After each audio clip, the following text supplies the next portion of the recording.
Io sono Giuseppe di giuseppevipia.com e questo è un estratto dal documentario della Pasqua a Caltabellotta.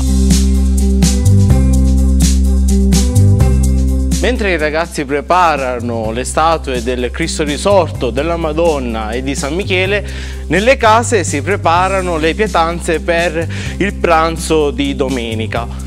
Tra le pietanze due sono le tipicità di Caltabellotta, la frocia e i cannelera. La frocia, che in siciliano indica una frittata, è un prodotto lievitato molto ricco.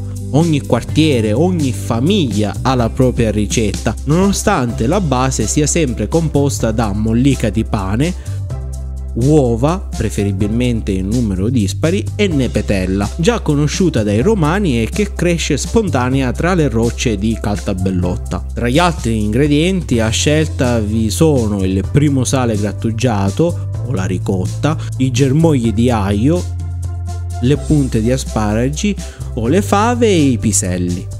In una capiente ciotola si pesta l'aglio, si inseriscono la mollica e il formaggio e quante uova necessarie fino a quando non si ottiene un composto morbido.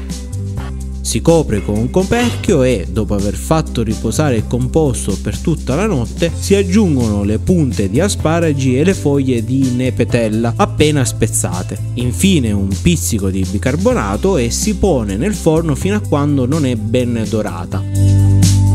Diventerà un'ottima colazione per la mattina di Pasqua e per la Pasquetta, o anche un ottimo spuntino.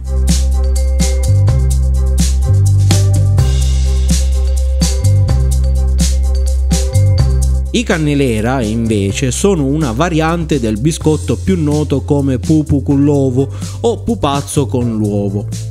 La frolla, realizzata con farina, strutto, zucchero, ammoniaca, un pizzico di sale e latte quanto basta, dopo averla fatta riposare per un paio d'ore, è stesa ad uno spessore appena inferiore al centimetro. Con l'aiuto di apposite formelle di latta o cartone si ritagliano i contorni di una colomba, di un paniere, di un gallo o di un quadrifoglio o qualsiasi altra forma propizia legata alla simbologia pasquale. Al centro viene inserito un uovo sodo e vengono cotti in forno.